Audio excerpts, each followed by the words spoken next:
العلوم. يعني انفتاح العلوم هي التي تجعل من الشعر أن الصورة الشعرية تكون فيها طراوة، تكون فيها حلاوة، تكون فيها متعة. أما الفكرة الثالثة وهي مراجعة النفس. يعني الإنسان الذي لا يراجع نفسه لا يصدق عليه كلمة أديب، يعني هي مراجعة النفس. زهير بن سلمى رغم أنه كان شاعر من شعراء المعلقات السبعة والعشر، كانت القصيدة تقبع عنده حوالي عام حتى سميت بالشعر الحوليات.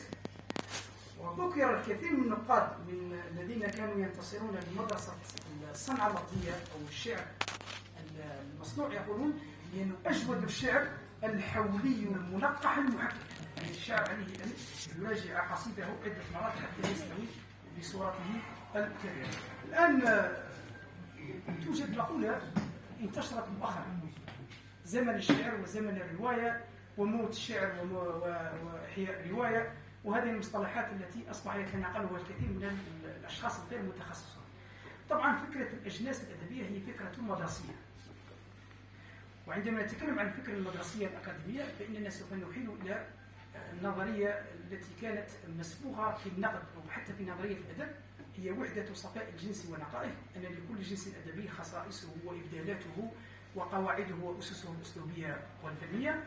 أما النظرية الثانية وهي النظرية الجديدة التي ظهرت بعد البنيوية، وهي نظرية تداخل الأجناس الأدبية: المسرحية الشعرية وقصيدة النثر والسردية الرواية المسرحية وغيرها من الأجناس الأدبية التي تختلف.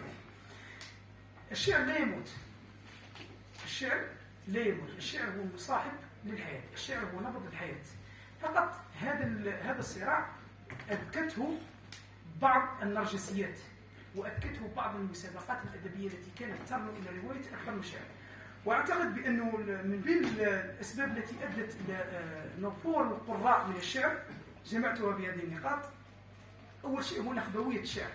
الشعر يحتاج الى متلقي نخبوي، اما الروايه يقراها كل من هب ودب، يستطيع ان يفهمها كل من هب ودب، الا بعض المطبات التي يمكن ان نصطلح عليه نقديا بما يسمى بالانساق الثقافي. اما الشعر لا يقراه الا الشاعر. الشاعر يستطيع ان يقرا الشاعر الاخر. والدليل في ذلك أنه الكثير من السقطات التي سقط فيها لجنة التحكيم مؤخرا في مسابقة الشعراء، لماذا؟ لأن هؤلاء الناس لا يفهمون بدهاليز الحركة الشعرية، فنجد هنالك سقطات من قبل لجنة التحكيم. أما الشيء الثاني وهو اللذة. الإنسان الذي يفتقد اللذة لا يستطيع أن يتعمق في أغوار الشعر.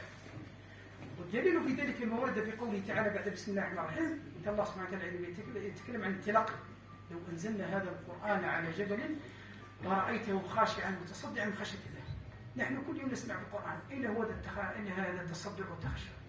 تعودت الأذن على سماع الرداءة، تعودت الأذن على السفسفة، ومن هذا فمن يحرم من اللذة سوف يحرم من تذوق الشعر. هذا هو الفكرة الأولى. يعني الفكرة أن الشعر هو نخبوي يحتاج إلى متلقي نخبوي. هذا بالنسبة لي الفكرة الأولى. بالنسبة للفكرة الثانية أن الرواية هي عبارة عن حاضنة إيديولوجية عكس الشعر. الشعر لا يحتضن إيديولوجيا، وإن كان موجودا لا تضع. أما في الرواية يستطيع الروائي أن يجسد البعد الإيديولوجي. وتعرفون بأن الكثير من المسابقات تلزم من الروائي أن يكتب في إطار معين، لا يستطيع الشعر أن يكتب في هذا النسق الإيديولوجي. الفكرة الثالثة وهي فكرة تتعلق بالمدارس، فكرة مدرسية في التعليم. الآن تلاميذ البكالوريا، روحوا سقسوا تلاميذ البكالوريا يقولوا لهم تخيروا الشعر وتخيروا النثر، شو يقول لكم؟ يقول خير، ما قالش تراك من جمهور الشعر. أنا أستاذ تعليم